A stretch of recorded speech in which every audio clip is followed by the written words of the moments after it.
टपरहरु केही छैन अब तपाईहरुको टपरीमा चामल टपर दिने अनि कोकोमेन्डोहरु हैन गरेर कोकोमेन्डो यो साङले साङ गरेर अनि उडाइदिन्छु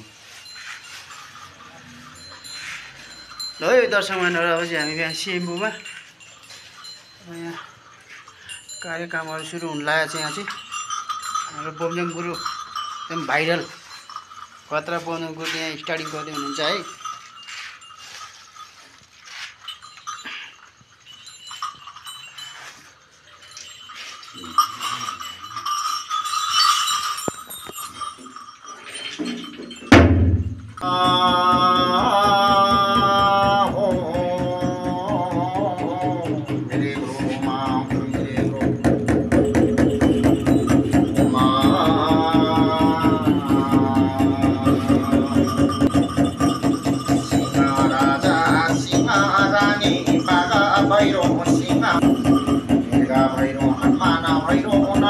भैरो जलबीरा भैरो जलमान भैरो